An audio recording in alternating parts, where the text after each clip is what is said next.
And now it's time for another edition of the 12th Man Fan Jam. With your host, the Reverend Moses of the St. Paul Island Church of Seahawk Positivity. Yes, thank you, Magic Voice. This is the self-appointed Reverend Moses of the St. Paul Island Church of Seahawk Positivity. And welcome one and all to episode 312, the Lions edition of the 12th Man Fan Jam show. The show made up of Seahawk fans from around the world, just like you, talking about your Seattle Seahawks. Over the next few moments we share together, we hope you are entertained as we discuss your Seattle Seahawks as they prepare to take on the Detroit Lions. So sit back, relax, grab a desired beverage or sin of your choice, and remember, we ain't lying. As is the usual with every show, we are not alone. No, we are joined, like we are every episode, by our 12th Man Fan Jam posse, a ragtag group of diehard Seahawk fans from around the world. First, from the state of Washington, our very own Newshound. His 12th Man editorials can be found on the SeahawkSal.com website. He's always motoring us the news. You know him as Shadowhawk. We know him as Will. Hi, Will. I'm motoring, Moses. What's your price for flight? A little Night Ranger. Love it. You'd love bringing Night Ranger into the show. We should have them on as a guest sometime. I'm sure they're not doing anything. I'm doing good, Will. How about yourself? Doing well. Looking forward to some Monday Night Football. You ready for some football? I'm ready for some football. I know who else is ready for some football. From the state of Washington as well. Welcome to the posse. He will go 8 miles to get a Seahawk game. He's known as X-Ray to some, X-Ray Hawk to some. We call him Dustin. Hi, Dustin. Guys. Hey, 3 in a row. It's officially a streak now. Oh, he's streaking. Look out. Hide the kids. He's streaking, everyone. Oh, Rank the tank. Oh, he'll streak later, but someone who never streaks. Our man in the Hotel California, behind enemy lines and surrounded by farting 49ers everywhere he turns. Diehard Seahawk fan, please welcome Statsman Mark. Hi, Mark. Hello, everybody. And the 49ers learn the brutality of the Aryans race, so they're still hurting. They are definitely hurting. But one team that's not hurting right now is our Seattle Seahawks. So you gotta love that. Welcome, guys, to the show. Let's get right down to it. We've had our introductions, and if you're looking for our friend Matt from merry old England, we think he's sleeping, but it is like 3 in the morning, so hopefully he'll wake up. But if not, he'll be sleeping. For the rest of us who are awake and listened before, thank you for joining us on our show. For those who are listening for the first time, don't worry. We promise we'll be gentle, but be careful. Ed Hockley may not think you're old enough. So keep that in mind. Shows run just like a real NFL football game. We have 4 quarters and even a halftime. Quarter 1, will catch us up with the news. Quarter 2, we'll do our Bears recap, the recap of a victory over the Chicago Bears. 2-minute warning. We will take a look back at last week's predictions right before halftime. At halftime, we're having a special return this evening by popular demand. A return of the best Seahawk-themed play-along game on the internet. Yes, it's 12th Man Fan Jam halftime trivia. So the gentlemen will be duking it out, testing their trivia knowledge of Seahawks and Lions coming up at halftime.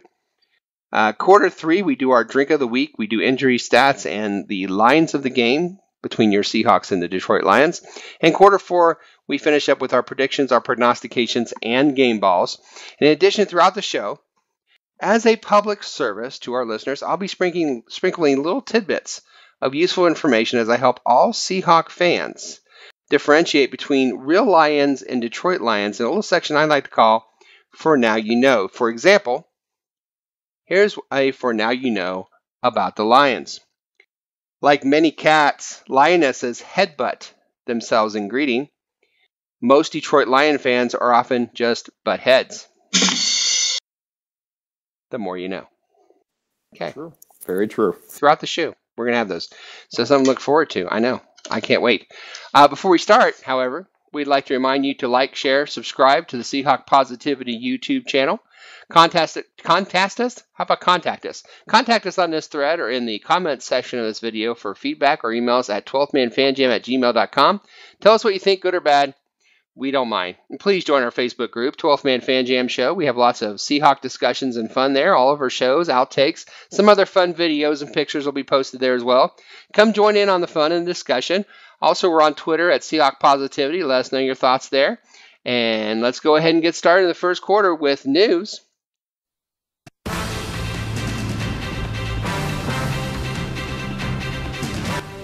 Yes, news from around the NFL while you were out farting at press conferences. Here is our 12th Man Fan Jam News Hound Shadowhawk Will with the news.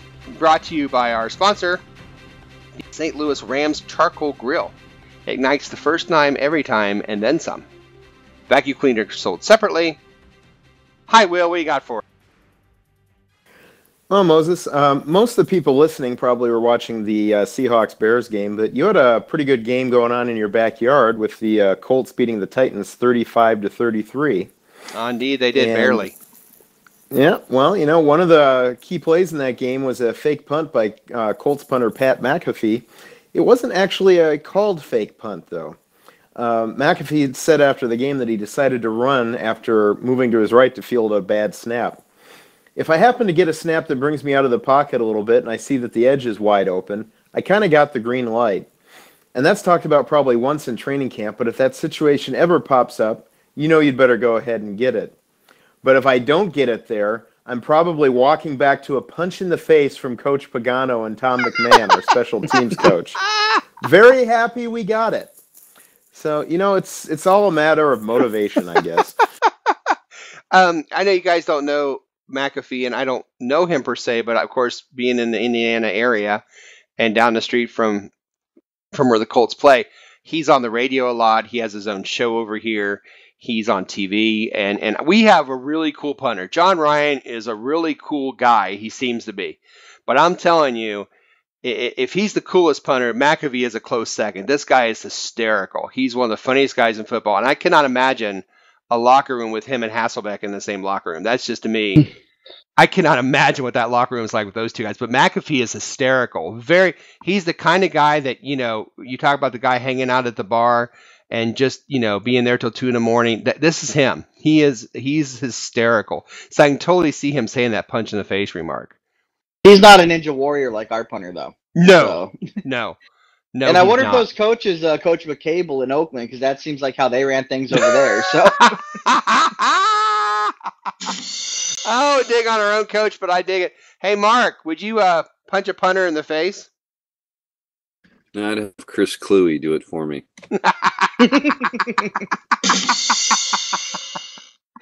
Oh, the deadly assassin, the sound assassin, ladies and gentlemen.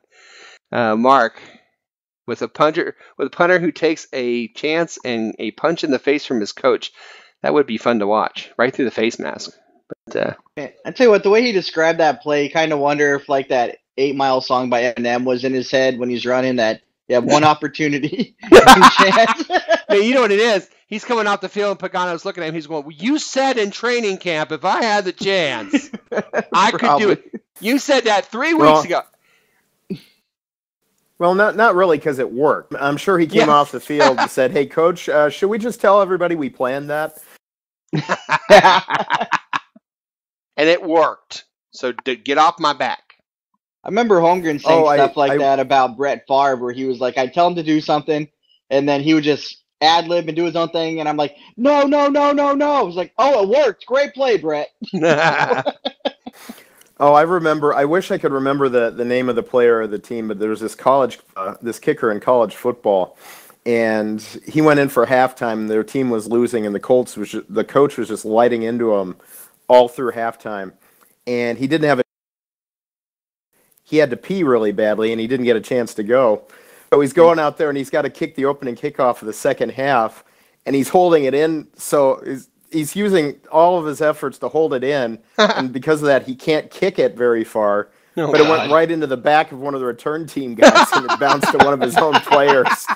So it was kind of an onside kick. No. Oh, my God. Code yellow. Code yellow.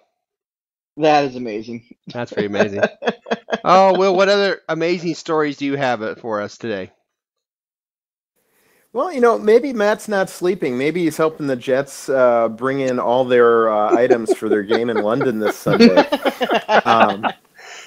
Because it's kind of interesting. I guess the Jets have packed more than 5,000 items for their trip.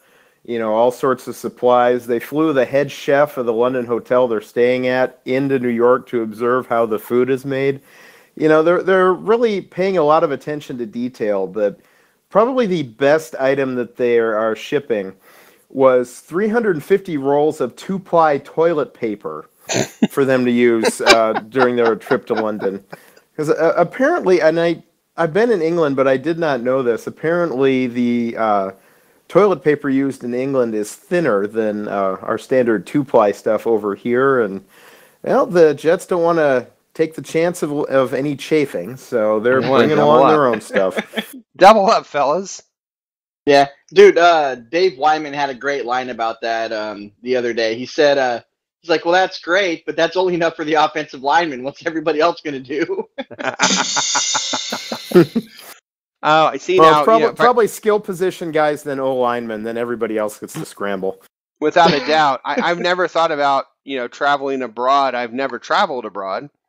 And I don't know if toilet paper would ever come up in my conversation. I don't know. Mark, when you travel, do you always take your own toilet paper? Always. No, I just, I don't know. I guess if you eat dolphin, it gives you the runs. I'm not sure why they need all that.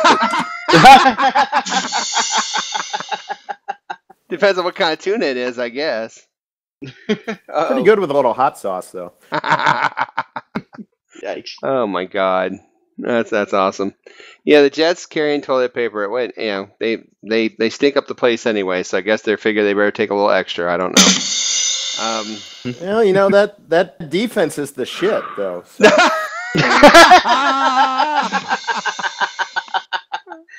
Oh, that was great. All right, what else you got for us there? Well, Moses, I actually have a repeat engagement from one of my news stories last week. Our new old friend, Bart Scott, is at it again. Bart Scott, here we go. We're having Bart Scott. Yeah, if you recall, the former player, now CBS analyst, was saying last week that he wanted Chip Kelly to lose every game. Mm-hmm. So he was disappointed this past week.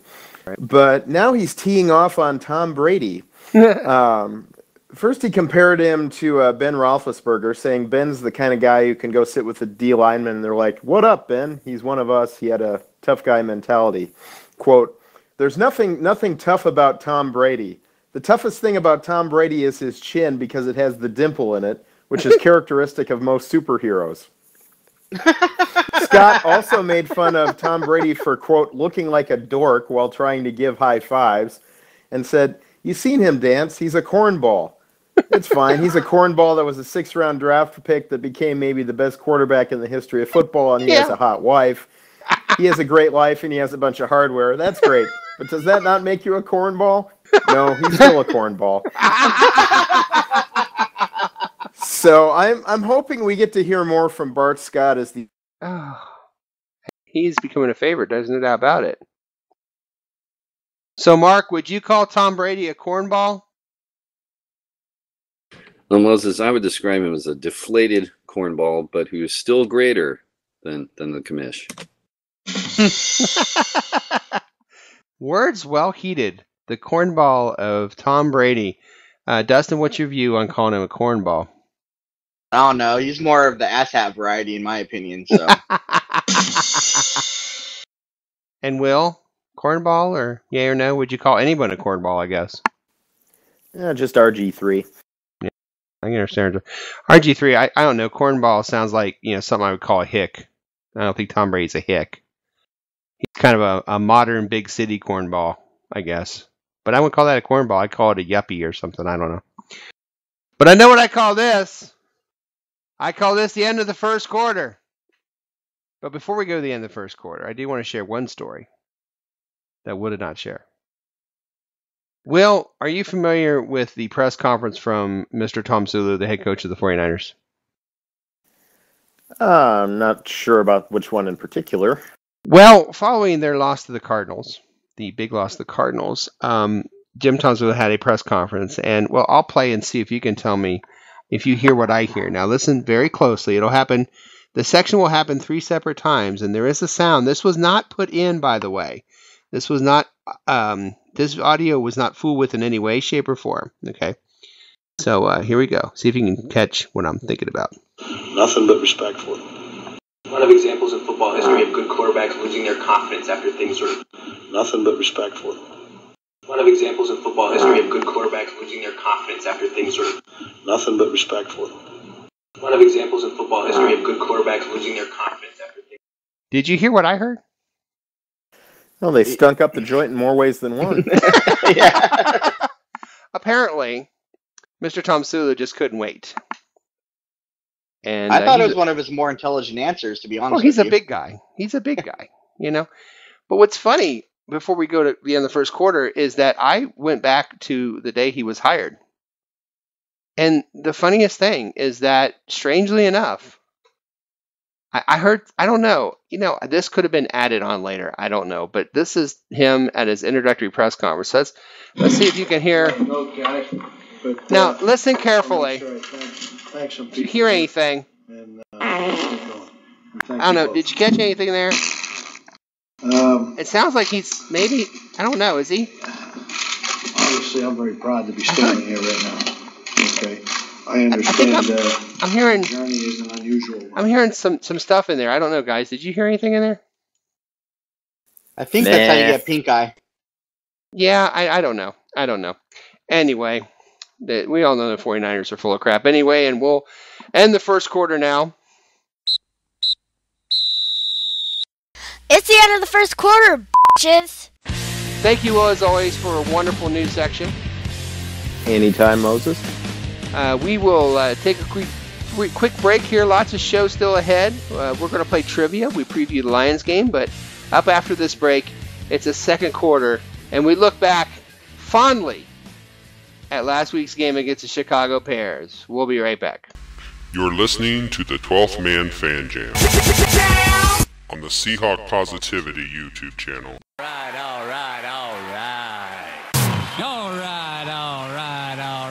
right. Holy shit, it's the second quarter. Welcome to the second quarter as we take a look back at the Seahawks game last week against Chicago Bears. Remember to join our 12th Man Fan Jam show group on Facebook. Email us at 12thmanfanjam@gmail.com and Seahawk Positivity on Twitter. This second quarter brought to you by our sponsor, the Colin Kaepernick Lottery. With the Colin Kaepernick Lottery, it's a pick six every time. Okay. Okay, that one was good. Oh, yeah. Thank you. Thank you so much. Let's talk about last week's game. We're going to Mark. Mark, what did you take away from the 26-0 victory of our Seattle Seahawks over the Chicago Bears? Well, it was the usual slow start, and which was, I don't know, it's just very typical. But I mean, you knew at the end of the day things would pick up, and they did. And by the end of the game, I think the most impressive stat was 10 punts. Yes. So I mean, these really are the bad news Bears, and so. But it's like torturing somebody with butter knives instead of just getting right to the kill. I mean, it was just in your words, a slow, very methodical, but an eventual beatdown. So that was my take. Slow, methodical beatdown. Dustin, what was your thoughts on the game? Well, I was happy to get the win, so there was that relief there because we hadn't done that all this season yet, obviously. But at the same time, I was a little disappointed. And I don't know if this was general consensus for a lot of people, but the offense still had issues. There was one offensive touchdown in that game. 26-0 sounds great. Yeah. Only one offensive touchdown and 4 field goals. Mm-hmm.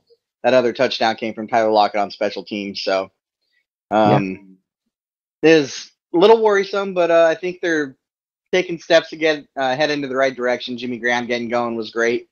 Mm-hmm. So, yeah, I don't know. We'll see. We'll see what happens. Well, I'm going to throw you a controversial subject here, and I'm just playing devil's advocate. Now, I love Marshawn Lynch as much as anybody else, but it seemed to me, and I'm just throwing this out there as a isn't that interesting coincidence, that when he was off the field, the offense got more conventional and seemed to open up more. Do you agree with that, or? When he was off the field? When he was off the field, they seemed to go to a two-back set, a little bit more conventional offense in that, it was an I formation. It was more of a what I would call your typical pro type of offense. More passing and throwing seemed to be a better balance, and they seemed to move up and down the field pretty well. Well, is that just me? Well, there's a definite shift, and one of the things I was happy to see was how well Thomas Rawls did when he did get time. This is a team. I mean, yeah, everybody's upset about the slow start, and there are things that they need to improve, obviously. But this is a team that's built to start slow, so it's not going to be a team that comes out and just runs up the score from word one. They take the punch and they counter punch and they wear teams down, but as a kind of a larger subject, I mean, this offense is still trying to figure out what kind of offense it's going to be. I mean, we had 1 week in St. Louis where, okay, you kind of throw that one out because with the offensive line and their defensive line, we kind of had to do things differently with the quick short passes and pretty much everything in shotgun. But, where is Lynch this year? I mean, is Father Time catching up with him? I don't know. What's going to be the best kind of scheme to run for this offensive line? Where's Wilson at it and in his progression? I mean, I think it's going to take a few more games for this offense to really find its niche. But as long as they're winning, that's okay. So if we just got to keep it up, and things will shake out. Yep, I think it will. Dustin, defensively, what did you think of the team pitching a shutout? Was Cam Chancellor the big reason for that? Well, I have a couple thoughts on that, but real quick about the Marshawn thing. I think that it speaks a lot to Rawls and Jackson's experience with the team. I think that they had to simplify things without Marshawn in there because these guys only know so much about what's going on with this team. They only know so much of the playbook, and Rawls is a rookie. So I think that I agree that I think it was kind of simplified and the dynamic of the offense changed a bit, but that was more so for lack of experience than anything else. It was just putting players in the proper positions to make plays. But didn't the offense seem to move better under that? Was it me? Yeah, no, I think it did as well. But like I said, you put players in positions for things that they're good at. And those guys are only going to be good at very specific things. Yeah. And it might just be something that the offensive line, as novice as it is as a group in a lot of situations, maybe those same situations are the things that the two new guys are good at. So good point. Good point. Well said. Yeah. And the defense, dude, I have mixed emotions about that because Cam obviously made a difference. There's no two ways about it. Cam made a difference. How big of a difference that is, I don't think this was a good test for it because you had Clausen in there. They're missing Jeffries. Yeah. His first game back too. I mean, I don't know. That's one of those where I really think it needs to take another game or two before we realize how big of an impact he had. And it might be the same kind of thing where you remember Wagner was out for quite a bit last year. Yeah. And there was obviously a drop off in the defense struggle. Sure. You bring Wagner back in, defense was solidified. They were good. Yeah. It might just be like a comfort level thing with these guys where, hey, I know this guy's there, so I can do this. I know that guy's there, I can do that. So it just might be as simple as comfort, to be honest with you. Could be. Will, what was your thought on the defense? Well, I was actually the only thing, even in the first half, I never really was all that worried about us losing the game. It was just one of those where it was as relaxed as I could be at the game. But the one thing that disturbed me was how well they were running the ball. The Bears were running the ball in the first half. And I think we're seeing some missed assignments by our linebackers. And Bobby Wagner in particular, I thought he had a good game in Green Bay. Against St. Louis the first week and against Chicago in the first half of this game, I don't know. He's not playing up to his potential. He's not playing up to the level to which we've become accustomed. And, I think he will. I'm not terribly worried, but we've got guys missing assignments, and, on offense, we got guys dropping passes. So a lot of what's been holding this team back so far has been the little mistakes. So that's one thing that this team does need to get cleaned up, because we're not going to face Jimmy Clausen every week. That's very true. Yeah, a little different story this week. Final thoughts, Mark, on this game that you saw, 26-0 Seattle victory over the Bears? Well, it's nice to just get that win out of the way. I mean, we expected it and we got it, and I would love. I just hope maybe the game coming up, I just like to see them get off to a faster start and just instead of just playing rope-a-dope with these guys, because we have another similar opponent. Although you can't take anybody lightly, in Detroit, but they're certainly down and out right now as well. They definitely are, and we'll talk about them in the second half for sure. Final thought from me, at the end of the first half, they had those two end zone tosses, and I was okay with those tosses. The first one I thought was just an outstanding play by their defense, and the second one I think had to be rushed. I mean, you only had so much time. You didn't get enough time to let Matthews set up in the corner, and it was kind of a rush throw, but you didn't have a lot of time because you were playing the clock there. I think we're going to see more of that kind of thing down at the end zone. I think it's going to be, when there's not 5 seconds left in the half, I think it's going to be a lot more, well thought out and a lot more methodical than what we saw. It was kind of rushed, which I think at the end of the half it had to be. But I like the calls at the end there where they tried to get it to Graham, then they tried to get it to Matthews, and I'm okay with that. I think that's going to work more often than not. So looking forward to see those guys in there at the end zone without a doubt. Yeah, I think experience with those guys is going to make a huge difference. Yes. I was actually on that end of the field when it happened, and I saw it from those two passes were on the opposite side of the end zone from where I was.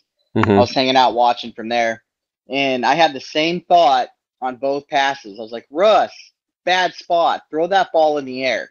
Right. High. Jimmy Graham is tall. Right. He can jump. You want to put that, 2-3 feet above his head. You don't put it on his chest. But I think, and that's what I'm saying, I think especially with Matthews, you had 5 seconds or whatever. Russ didn't have time to stop and place that where he wants to place it. He's got to get that ball out of his hands in 2 seconds, or we don't get a field goal. If so he that's had kind of what lofted, I'm saying. Yeah. If he had lofted that pass to Matthews, time would have run out. So yeah, if Matthews exactly. had not that's kind of what I'm that, saying. Even the one before that to Jimmy Graham, it hit Jimmy Graham. It hit Jimmy Graham lower in the chest. Right, but it was a low ball. But to me, that was an outstanding. You're right; it should have been higher. But I thought that was a really good play by their defensive back. To be honest, I mean, Graham will grab those. Ask yourself this question though: if that ball had been 2 feet, 3 feet above Jimmy's head, would that defensive back have been able to make that play? Yeah, maybe not. Yeah, maybe not. You know what I'm saying? Yeah, that's my point. Yeah, we'll never know, but yeah, we'll never know. That'll pan out too. So yeah, but I'm looking forward to it. One thing I'm looking forward to, as I do every week, is we take a picture ripped from the game the week before and do a little thing called Caption That Picture.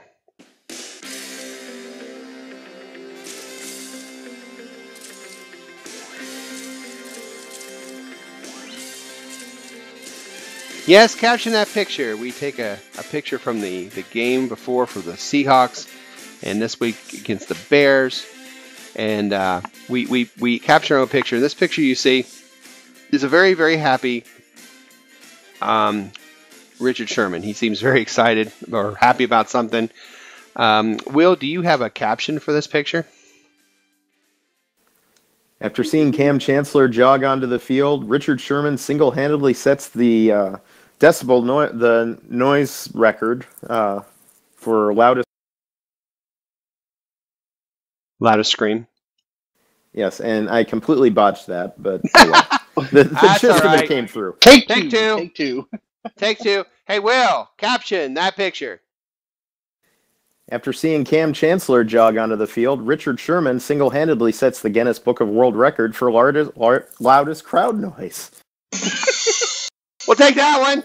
I can't talk all of a sudden. Why don't you guys go on without me? It's contagious, I think. Dustin, do you have a caption? I didn't have the funny this week. I cannot come up with something, man. I'm a loser. That's right. Mark, do you have a caption? I do. Mark, caption that picture. Caption, yo. Oh my God, take two. Well, it's contagious. Mark, caption that picture. Caption, man, y'all, Jimmy Clausen is wider than Campbell's chunky clam chowder.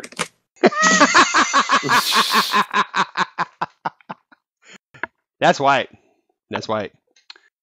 All right, my turn. Time for me to caption that picture. Sherman says, wait a minute. Are you saying they burnt their own turf during the introductions? That's the Rams, see? Someone's telling after the... Yeah, right. And now it's time to burn our turf into a 2-minute warning. Holy shit, it's a 2-minute warning. Yeah, it's a 2-minute warning where we take a look back at our predictions from the week before. Our score predictions for last week, of course, the score was 26-0. Our guest was Shane Everling, and Shane had said 34-3. Will said 27-6, Dustin 42-9, Matt 31-17, me 31-16, and Mark, who was not there, was given a score of 3-31, but Mark did give me a score Saturday, so I'm going to go with his 38-13. Either way, Will, congratulations. You won that, and the kids love it for you. Congratulations. Thank you. Yeah, that's pretty good. 26-0, 27-6, not bad. Prognostications. Our guest said 6 Seahawk sacks. There were 2. Will said 300 total yards. It was 263. Dustin, 3 TDs for Graham. There was 1. Clausen, 3 INTs. There were none. Seahawks, 4 turnovers. There was none. Mark, we decided, Mark, since you were here, that Wilson was going to throw 13 interceptions would be your prognostication. But then you gave me Wilson 300 yards passing and 3 TDs. Again, Will wins that one with 263. Congratulations, Will. Thank you. Game balls. Guest Bennett. Will said Wilson. Matt said Baldwin. Mark said Jeffries, or at least we had him say Jeffries, who didn't even play, and he changed it to Wilson. Dustin and I get it for Graham, so congratulations to us. I think Jimmy Graham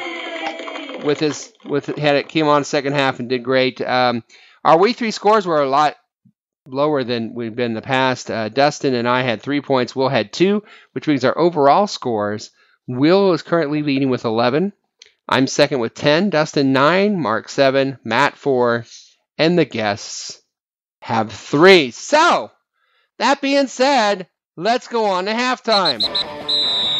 Holy shit, it's halftime. Yes, it's halftime, and it's time to get ready, folks, for the best Seahawk-themed trivia show on the internet that you can play along with another can't-miss edition of 12th Man Fan Jam Halftime Trivia coming up next.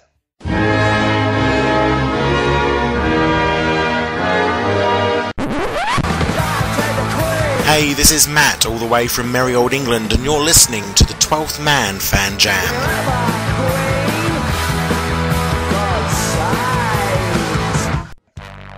Yes, it's halftime, and welcome to another fun-filled edition of the best play-along Seahawk-themed trivia game show on the internet. It's time for 12th Man Fan Jam Halftime Trivia with your host, the self-appointed Reverend Moses of the St. Paul Allen Church of Seahawk Positivity. Yes, thank you, and welcome to 12th Man Fan Jam Halftime Trivia, the game where you, the listener and viewer, can play along with the posse while I subject in the trivia questions based on the Seahawk opponents. This week our contestants are the posse themselves, Will, Mark, and Dustin, and here again are the rules. So here's how the trivia game works. There will be 2 rounds of questions. Each contestant answers 1 question each round. If they get it correct, they get 1 point. After 2 rounds of questions, there will be a final trivia question worth 2 points. If there's a tie after that, then the tied players go on to a special secret overtime question where the winner becomes reigning 12th Man Fan Jam Trivia Champion and gets to have a special 60-second rant between the first and second quarter of the very next episode of the 12th Man Fan Jam Show. As an added bonus to those listeners on the Seahawk Positivity YouTube channel, the questions and possible answers will be displayed on your screen, so you, the viewer and listener, can play along as well if you wish. If you'd like to play along, please let us know how you did on the questions. Remember, there's no Googling, no phone a friend, and please, no wagering. However, there is a lifeline for each of the contestants. Before the taping of this show, my two charming Seahawk fan children, Mosette and Little Mo, did take this quiz. And if the contestants want to know what the kids said, they may ask that only once during the entire game show and only during the first 2 rounds. Now let's get ready to play 12th Man Fan Jam Trivia. Okay, the rules have been laid out. So it's time to pick questions. Gentlemen, we will start with Will. Will, 1 through 4. And the topic in the first round is Seahawks and Lions. Seahawks and Lions, 1 through 4. Will, what would you like? Number 1. All right. Dustin, 2, 3, 4. 3. And Mark? Number 4. Number 4. So you have 4 questions? We have 4 questions, yes. I have one of the kiddos down here. He can answer. Oh, you want? Okay. Yeah. Who is it? Sure. Who you got? Zachary. Hey, Zachary, come here. All right, Zachary. When it's his turn, I'll give him the headset. Excellent. Excellent. Zachary is pinch hitting. You're going to play some trivia with us for a second, okay? All right. That's pretty awesome, man. All right. So our first question is for Will. Will, your question is this. The last time the Seahawks beat the Lions at home, it was 2009. Who had the most receiving yards for the Seahawks in that game? Was it Nate Burleson, Julius Jones, or Justin Forsett? And oh, by the way, we might get you some Morgan here in a minute. Would you like some Morgan? Why don't you go organ free on this one? He never turns it down. First round is organ free. So choices were Burleson, Jones, or Forsett. I'm going to go Justin Forsett. He goes Justin Forsett. Mosette said Justin Forsett. Little Mo said Nate Burleson. And the answer, I'm sorry, it was Julius Jones. Julius Jones. Oh, no kidding. 78 yards receiving for Julius Jones. When did you ever know that to ever happen for Julius Jones? But it happened in that game. Not much of a receiver usually. But I try to forget Julius Jones was ever on this team. So understandable. Okay, Zachary's up for 2 if Zachary wants to play. Sure, let me explain to him real quick. All right, Zach, I'm going to give you the headset. My friend Dennis is going to ask you a question, Seahawks related. You just have to answer it, okay? No pressure. No pressure, Zach. Okay, there's no pressure at all. Are you there, Zach? Let me give you let me give him the headset. Here you go. Okay, go ahead and give him a headset. Hello. Hi, Zach. Hi. Hey, I got a question for you. Ready? Okay. Who was the first Seahawk player to score a touchdown against the Lions? Was it Jim Zorn, Sherman Smith, or Hugh McInnes? I honestly have no idea. Well, now you can also ask the kids if you'd like. I don't know. Take a pick, A, B, or C. Zorn, Smith, or McInnes? I'm gonna go B. It's going to go B. Mosette went B. She said Sherman Smith. Little Mo said Jim Zorn. But the answer, it's Hugh McInnes. Hugh McInnes in 1976, 2 touchdowns against the Lions. Sorry, Zach. All right. I think his name is who? You have to put your dad back on. I'm sorry. I apologize for that. Dustin, it's your turn. All right. Did he get that one or no? No, he missed it. So you can make it up here. Remember, you can ask the kids at any time, once per show. Oh yeah, let me remind you this. You can ask the kids.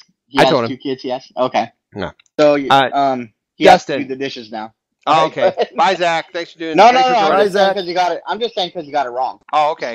Cool. Hey, Dustin. Yeah. What are the most points the Lions have scored against the Seahawks ever? Is it 41, 42, or 45? And you, my friend, you get some Oregon. 41, 42, or 45. The most points the Lions have ever scored against our Seahawks. I'm going to split the difference and give it 42. He's going 42. Mosette said 41. Little Mo said 45. Oh, it was 41. 41. In 1976, they beat them 41-14. Oh. You remember that? I would have remembered that, except I wasn't born yet. Yeah, probably not. All right. Yeah. Mark, are you ready? Yes, sir. And as usual, Mark has no Oregon. So, Mark, what are the most points the Seahawks have ever scored against the Lions? 38, 41, or 45? Ooh, you know, for some reason that 45 is sticking out, so we'll go 45. 45 always does. He says 45. Little Mo said 41. Mosette said 45. Oh, guys, I'm sorry. 38. 38. Wow, what an exciting first round. We're getting killed here. Yeah, we are. And there's no score whatsoever. So, we will go on to round 2. And we will go ahead with Will, 5 through 8. I'll take 5, and be sure to give me some Oregon. I think that's why I missed. I think that's probably why you didn't win. That's right. Mark, 6, 7, or 8. I'll go Hasselback number 8. And Dustin, you want 6 or 7? 7. And then does Zach want to do number 6 again? Is he still around? I think he's not going to have a choice about that. Yeah, he's going to go with that number. All right. Or let me ask him, Zachary, would you like to defer? Your brother just walked in. Connor, do you want to do the next question? All right, yeah, we'll do Connor next. Okay. All right, question 5, Will. Here you go, and you'll get some Oregon this time. Now, these are miscellaneous lions. Here we go. Round 2 is miscellaneous lions. Will, number 5. Who sang the 1961 hit "The Lion Sleeps Tonight"? What's the name of the group? Was it the Altones, the Tokens, or the Trogs? And Will, as you promised, here's some Oregon. The Altones, the Tokens, or the Trogs? Who sang "The Lion Sleeps Tonight"? A weem away, you know. Yeah, I know. I think I'll go with the Altones. He's going to go with the Altones. Well, Little Mo and Mosette both said the Trogs. They did Wild Thing. Yeah, right. Yeah, I'm sorry. The Tokens. Will is a goose egg. Okay, is it so much for the Oregon or his brother? Connor this time. Connor. Okay, put Connor on. Okay.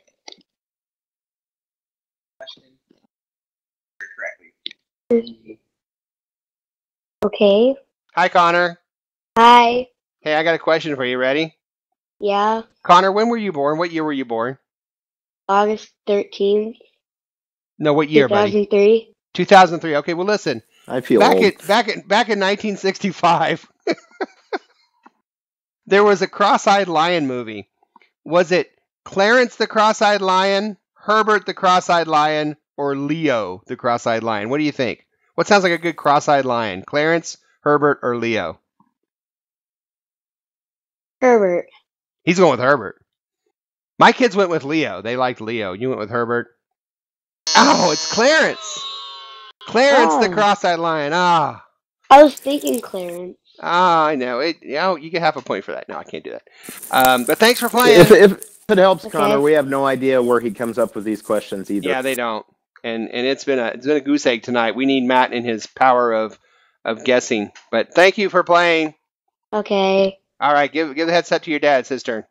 Okay. You get it right or wrong.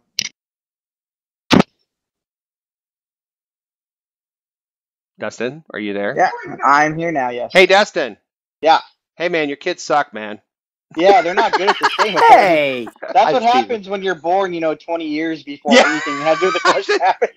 They don't know the name of a movie from 1965. What's wrong with you? That's weird. Yeah, I don't know what the problem is. All right, Dustin. I'm getting a lot of glares right now. They're throwing their hands up. What the heck? Hey, Dustin. Yeah. You've heard the movie Wizard of Oz, right? Yeah. Oh, good. Okay, there's a guy that played the Cowardly Lion, and his name was Bert Lahr, okay? He was a comedian. Okay, all right. He has claimed that his inspiration for the Cowardly Lion is based on what famous character? Is it based on Hardy from the Laurel and Hardy films? Is it based on the Little Tramp from Charlie Chaplin? Or is it based on Curly from the Three Stooges? What does Bert Lahr say the Cowardly Lion is based on? I'm going to say Curly from the Three Stooges. He's going to say Curly from the Three Stooges. Little Mo said Curly from the Three Stooges. Mosette said Little Tramp from the Charlie Chaplin. We got one! Woo! Yes. Curly from the Three Stooges, Bert Lahr says, is what he bases the Cowardly Lion on. And that means that Dustin has a point. On the board. On the board. All right. Mark. I see. This would be a good one for the kids. This would be a good one for the kids. All right, Mark. Mark, in the movie The Lion King, what does the character's name Simba mean in Swahili? Simba actually means something in Swahili. Does Simba mean young one, gift, or lion? What does Simba mean in Swahili? Young one, gift, or lion? I definitely got to go to the kids because I did not. Okay. The kids, both kids said gift, by the way, if you're curious. Both kids said gift. What does Simba mean in Swahili? Young one, gift, or lion? Both kids said gift. Well, even though it's been tough luck for kids tonight, I'm gonna go along with your kids' answer because I have no idea. Yeah, they say gift, and the answer is. I'm sorry. It's lion, right? It's lion, yeah. Simba means lion in Swahili. Who knew? Apparently Dustin did. Yeah. It's like right in front of me. It's like a little too on the nose, though. Yeah, just a little bit. All right. Well, that means we're now down to our final question. Our final question is a number as usual. And as usual, I will ask you to go the closest without going over. And whoever goes over, if everybody goes over, it'll be whoever's closest overall. If you follow me on that. I don't know. I'll have to build a map and show you all that. But, okay. We will start. Let's see. Dustin will go last because Dustin actually has some points. So that's 1 point. Exciting. Yeah. So we will start. We're going to start with, we're going to go Mark. We're going to go Will. And then we're going to go Zachary. Yeah. Okay. And then we're going to go Dustin. All right. Here's your question. And now the final question is this. The last time the Seahawks played the Lions was in 2012. How many penalties did the Seahawks have in that game? How many penalties did the Seahawks have against the Lions in 2012? Mark, how many penalties do you think they had? Well, I'm going to say it was a good day for them, and it's also my lucky number 9. Will, how many penalties did the Seahawks have against the Lions in 2012? I'm going to say it was a bad day for them and go 15. Woo! All right, Zachary on? Yeah. Okay, Zachary. How many penalties do you think the Seahawks had against the Lions in 2012? We have 9 and 15. You want to get as close as you can without going over, okay? Okay. I'm going to go with 14. 14. Okay. You put your dad back on. Dustin, are you on? Yep, I'm here. Okay, Dustin. Last time the Seahawks played the Lions was in 2012. How many penalties did the Seahawks have in that game? Well, this is a Pete Carroll-led team. So, it was 9, 14, and what was the other number? 15. I'm going to go 10. He's going to go 10. All right. Well, 9, 10, 15, and 14. In 2012, when the Seahawks played the Lions, they had a total of 2 penalties. What? 2 penalties? That means, guess what? That means that Mark is our champion this week. In halftime trivia, the Hotel California rises again. Mark, congratulations. I could not have done this. Thank you. I could not have done this without being mentored and schooled by Matt for so many shows. So I tip my hat to our sleeping friend across the pond. Wherever you are sleeping, Matt, Mark dedicated his win for you today. Wow. What an amazing action-filled, award-winning version of halftime trivia. Coming up, we talk about the upcoming Lions game. We make our predictions for the Seahawks-Lion game. But first, let's have some Hotel California, and it's time to eat. Welcome to the Hotel California. I think it's supper time. And now it's time to see what the Reverend Moses has on his menu for this week's game. Moses, what's cooking? Yes, this is your self-appointed Reverend Moses of the St. Paul Allen Church of Seahawk Positivity with this week's supper. This Monday night, as the Seahawks take on the Detroit Lions, I recommend all Seahawk fans to eat the following: some Kit Kats, a rotten apple Cory Fuller, some golden tater tots, and some Tahir Whitehead rice, or maybe just drink some Darryl tap water. Bon appetit!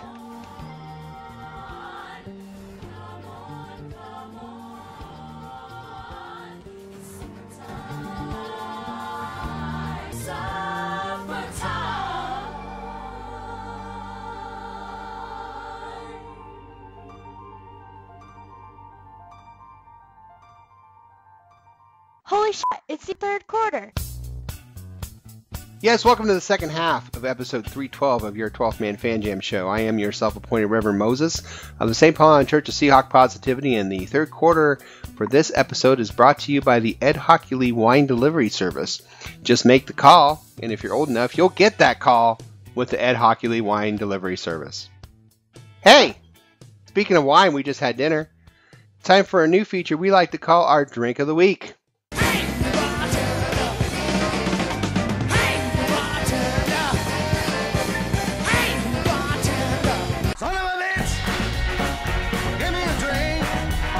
Yes, our drink of the week, where our 12th man fan jam mixologist Moses conjures up a delicious drink based upon the Seahawk opponent. And this week, you guys ready? You got your pens and paper out. You're going to write down this recipe for a delicious new drink.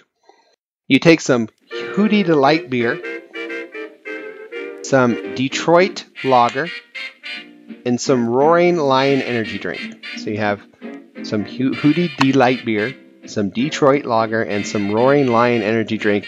And you make a drink called, of course, the Detroit Lion. One drink, you're underachieving. Two drinks, you are putting up numbers that mean nothing. And at three drinks, you are looking for tickets to a Red Wings game. So, that's your drink of the week. And speak of the Lions, we have more Lion trivia before we go into our other sections. But first, I'd like to read a disclaimer. The 12-Man Fan Jam does not advocate drinking or mixing the drinks discussed here. Do so at your own risk. Please be aware that Moses on the 12-Man Fan Jam is not a licensed mixologist, nor does he pretend to be one, even if he sleeps at a Holiday Inn the night before. In fact, Moses can't make a decent drink ever.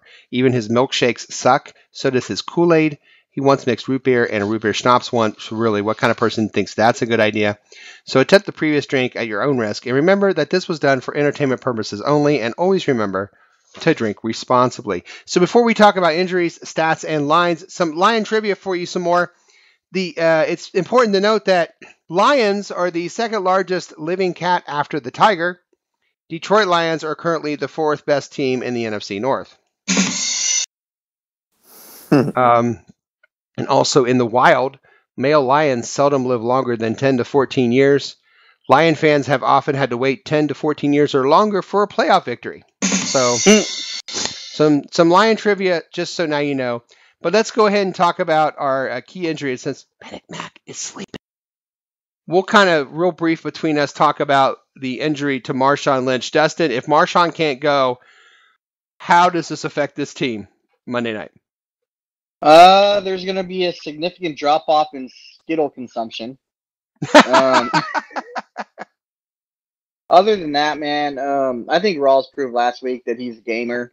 and he can go in there at least at home and make things happen. So if Lynch isn't playing, if Lynch is even 75%, my honest opinion, keep him on the bench, let him rest up, and let's let Rawls try and run wild on those guys, because his physical run style is something that the Seahawks like, and it's fun to watch, and he proved that he can do it last week. Right. So, I mean, granted, it was subpar Bears defense, but let's see what we got with this kid.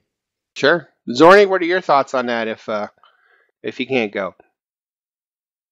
Well, I'm just glad that Christine Michael isn't around to put the ball on the turf anymore, so we don't have to go to him. How about them Cowboys? That's something to look forward to in a few weeks, huh? Play the Cowboys. Yeah. Maybe we'll get a few of those fumbles. We might. We just might, yeah. Hey, Will, what do you think about the possibility of going without Marshawn because of injury? Honestly, I would sit him this week just because hamstring injuries tend to linger. Mm-hmm. They do. And we've got a short week. We go on the road after this game. Let him, I mean, he wants to play, obviously, but just say, look, sit down, rest up. Get yourself healthy for a key road matchup that we need to win. We're at home. We're playing a team that's underachieving on defense, and we got a guy who did well last week. Let's roll with him for the week. Yeah, I can go with that. That's our Medic Matt report. Is the injury is Marshawn Lynch minus Matt? The Stats Man Mark report now. Mark, what is one stat that stands out for you in the Seahawks Lions game? Well, you know what? I'm going to stick with Rawls and his rushing yards because, with our pass protection still a work in progress. We'll need the run game to kind of help offset, keep them on their heels a little bit, and so I'll go Stephen Rawls and rushing yards. All right, rushing game. Night. Dustin is that Sergeant? That's Sergeant Knight, by the way. Yeah, Sergeant. I work for a living. I'm a sergeant. Mr. Knight, is that sound like a good stat? Is there one that you're looking at different, or does that sound pretty good? No, I'm all on board, all good with that, man. I really don't have much to offer with this topic, to be honest with you. Then we'll move on to Will. Hi, Will. Hi. How do you feel about the rushing? You think rushing stats for the Seahawks will be a key to this game? Well, our offense is set to play off we're run first. It's supposed to set up everything else. If we can't run, it's going to be harder to set up everything else. So, yeah. Yeah. Hey, I heard this game was... Rawls or Lynch can do it. So. I heard this game was being played on Monday night. Yeah, baby! You gotta love the Monday Night Football theme! God, can you imagine, like, if this was your soundtrack to your life? And you walked into work on Monday, oh, I hate Mondays, I'm tired, the boss is calling, he's yelling at me, and all of a sudden, I'm ready, baby, bring it on! Bring on Monday! Woo! Yeah, for me, it's more like, take this job and shove it. You're like, hey, I gotta stop. I gotta stop and get gas, and I'm really tired, and I just want to go to work. I was like, do not. Fill it up, baby! Fill that gas tank up! Woo! I'm playing that song as I walk out the door on Monday. So I'm heading up to the game after work. So, I'm leaving work early at like 11 to head up to the game to tailgate. Hey, I gotta tell you a true story. My first time in Seattle for a home game. And we're standing in front of King Street, and everyone's getting kind of flustered because King Street has not opened yet. Of course, it's like 9 in the morning. But people are getting kind of angry and stuff. And this was my ringtone back in the day, was that very theme. And I put my foot, I go, hey! And everyone turned around, and I just kind of went, hey, we don't need to be yelling. It's football. The Seahawks are going to play today. And everyone just kind of went, yeah, right. And that was the end of the yelling. You just have to play that, man. It's like cleanses your soul. Except we lost that game later, but we won't talk about that. Yeah, thanks. Okay, so it sounds like a bad Disney film, there, Dennis. It does. All right, that brings us to Dustin and his lines for this game. Dustin, what did you find is the going rate for this game? Right now, Seahawks are favored by 10. Woo. On virtually everything I saw, it was by 10. There was one that was 9.5, but Everything else 10. Over under is 43. I gotta say, Monday night game at home. Hungry team. Cam Chancellor's back for his second week in a row. Did you say Monday night game? Woo! Oh, sorry. Yeah, I think that 10 points is a little underwhelming. I think they're going to win by more than 10, to be honest with you. But 43, would you take the over or the under on the 43? That's what I want to know. Personally, I would take the over, but we all know how that works out. So, yeah. All right. What do you think, Will? Over or under on 43? We'll find out your scores fourth quarter, so I don't need to know that point spread thing. Well, actually, I didn't realize that was the over-under, and my score prediction comes out to exactly 43 points. So, way to go, Vegas! Nice. I took the over. What did Statsman Mark take? What do you got? 43 points.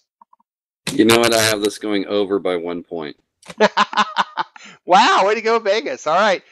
Speaking of way to go, Vegas, we also want a disclaimer here. The 12th Man Fan Jam Show does not endorse betting on anything at any time. These numbers have been presented strictly for entertainment purposes only.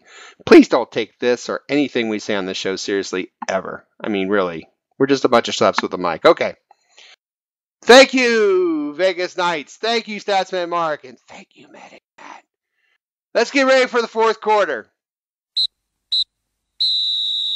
It's the end of the third quarter, bitches. Coming up next, predictions, prognostications, and game balls for your upcoming game between the Seahawks and the Lions. Right after this quick station identification, you're listening and watching the 12th Man Fan Jam. Twice the confluffle just for you.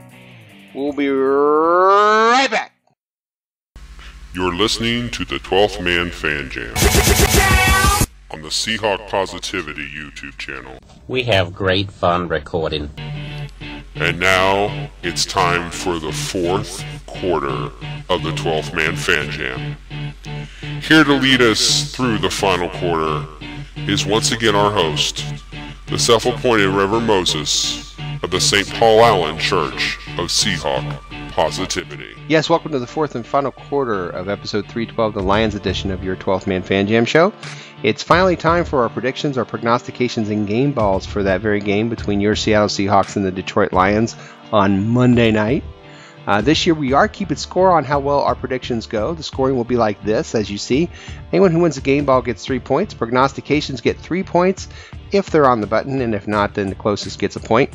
Predictions on the button, 5 points. One team's point total on the button, you get 3 points, and if nobody gets any scores right, the closest gets a point. Overall scores, once again, Will leads with 11. I have 10, Dustin 9, Mark 7, Matt 4, and we have a guest every week, a different guest, and they have 3. And our guest predictor this week is Wendy Huang from Nevada, longtime listener and fan of the show. Wendy made this prediction. She says the score will be 24-6. Wilson throws for 260 yards is her prognostication, and Wilson gets the game ball. And oh, by the way, Will, Wendy says hi. So, yeah. Hi, Wendy. All right. And we all say hi to Wendy because you know she's listening, because she listens every week. So, thank you, Wendy, for that. Matt did wake up long enough to send me a prediction, so we don't get to make Matt's scores up. It's very sad. Aww. Yeah. His score is 27-20 Seattle. He's given the game ball to Sherman. He thinks Detroit will only score in the first half and be shut out in the second half. That's his prognostication. And I'm heading back to bed. I'm exhausted. Oh, no, wait. I'm sorry. You didn't need to hear that. All right. We now go to Mark. Statsman Mark, how are you this evening, sir? Well, apparently I'm feeling better than Matt, because did he just give Detroit 20 points in this game? You know, I think he did. And he's giving the Jets toilet paper, so I mean, that's what he does, you know? Yeah, well, he's about to make our Fika scroll with that prediction right there. Yeah, you know what? What's funny is that, you know, when he said that they would score 20 in the first half, for a split second I can envision, you know, like another bad first half, and I thought, well, no, that this is the Lions, so there's no way. Well, and not only is it the Lions, Mark, but it's also Monday Night Football. That ain't happening in our house, baby. Not on Monday night. Woo! Well, at least he's not playing Hank Williams Jr. Sorry. No. Oh, no. Absolutely not. Yet. No, that won't be coming out of me. Let me tell you that. That's what he said. Okay. Mark, you got a score for us before I get even further off topic. Yes. I'll stick with my usual of 31-13. Okay. And I'm gonna stay with the Rawls theme and say that he has 110 yards rushing. Will he be your game ball? And yeah, you know what? We'll just throw it. We'll just give it all to him. So actually, we'll give it all to Rawls. I know. I keep wanting to calling him Lou Rawls, but his name should be Lou. Because you'll never find a runner like mine. Yeah, that guy's classic. I actually, and you know what? I got to add just 110 yards is enough. We'll add a touchdown in there, so it makes it a bit more difficult. All right, 110 yards stretching. And a touchdown, baby. For all Rawls, baby. That's right. Not Lou, but he should be. This one's going out to all the ladies. From our Rawls to you.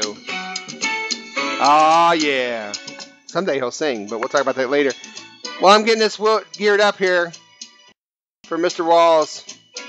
I believe we said that Will would be next. Hi, Will. Hey, Moses. Hey, I'd like a prediction, but wait a minute. We're also about to sing. You'll never find,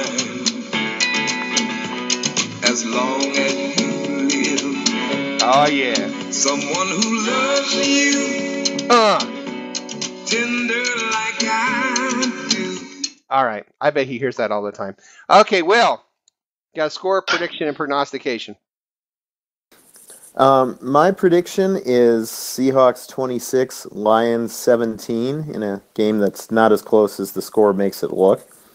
I think Detroit will get a late touchdown to pull within 9 and anger everybody who took this. You took it over. The under, yeah. Okay. My prognostication, Tyler Lockett has gotten a kickoff return touchdown. He's gotten a punt return touchdown. This Monday night will be his first receiving touchdown. And my game ball is also going to Thomas, don't call me Lou, Rawls. Oh, everybody's digging the Rawls. That's right. Nobody runs it like you do, baby. Hey, he was my adopted undrafted rookie, so. Yeah. Well, I really liked him in preseason, but enough of that. And I believe that Mark, if I'm not mistaken, he's your adopted Seahawk, is he not? Rawls? Yeah. I don't know. I do remember. I don't remember if we picked one or two. I actually think I went with that Albanian guy. What happened to him? Oh yeah, he's still there. Christian Sokoli. Yeah, Sokoli's still there, but I think he was your undrafted guy. But we'll look back later. We'll brag about that later. Dustin, hi. Hey. Seems to be a theme this evening, but I'll ask for your score, your prognostication, and your game ball, if I may. Sure. Given the point spread and the over/under, I'm gonna start being a little more scientific with this because I'd like to win this competition we're having right now. Oh, see, that's what happens when you have competitions. People start getting. Where's the fun in that? Yeah, I know, right? Okay. So always compete, win forever. Yeah, yada yada yada. So I'm going to say that the score is going to be 27-16, which gives them 1 point over the point spread because I know they're going to beat them by more than 10. And I believe that puts them at 43, which is right on the over-under. Yeah. So that's only if my math is good. Nice. Probably not, but it is. You're good. Prognostication, I'm going a different direction with this too. I don't know that I don't recall anybody ever having one like this, but I'm going to say we're going to hold them under 200 yards total offense. Okay. That's my prognostication. Yeah. That's good. And with the game ball too, everybody's going Rawls, so I want to try and jump ahead of everybody in this competition. So I'm going to go with, I'll go Wagner. See if Wagner does something. All right. Let's see if he does. Were we going to try the kids on this? Were we going to ask the kids to take a prediction? If you like, because Matt's not here. Actually, you know what? They're upstairs. I'm not going to go find them. All right. Yeah. Well, I thank you for participating in halftime trivia, which means now it's my turn. And if you haven't heard, this game is on Monday Night Football. Time to show the world what Seahawk football is all about. The Lions come in this game 0-3 and will be desperate. But a national televised game on the road in Seattle is not the time to try to scrape out a win. Watch for the Lions to get even more desperate as the game goes on, trying to keep their dimming playoff hopes on life support, causing many mental lapses and risky throws. Watch the Seahawks get not 1, not 2, but 3 interceptions. That's my prognostication. 2 of them by my game ball recipient, Earl Thomas, as the Seahawks win by a final score of Seahawks 34, Lions 20. Woo! Looks like it's time to bring another wonderful and amazing 12th Man Fan Jam show to us at close. We are so glad you decided to waste some time with us before Monday Night Football. It was, as usual, a show that raised the bar here at the Seahawk Positivity YouTube channel. We certainly hope you laughed a little and maybe, just maybe, you learned a little something along the way. And what did we learn during this episode? Well, we learned that the Jets are full of crap. We learned that Tom Brady is a cornball. And that Dustin has cute kids. So, thanks. You're welcome. On behalf of my partner in crime, Matt, who's sleeping in merry old England, was unable to be with us as he is taking toilet paper from the Jets and loading it onto a cart in London. Our news hound, Shadowhawk Will, who's awake. Our stats man, Mark, who may be sleeping. And Dustin as the beaver. This is your self-appointed Reverend Moses of the St. Paul Island Church of Seahawk Positivity saying enjoy the game Monday night. And go Hawks! Go Hawks! Go Hawks!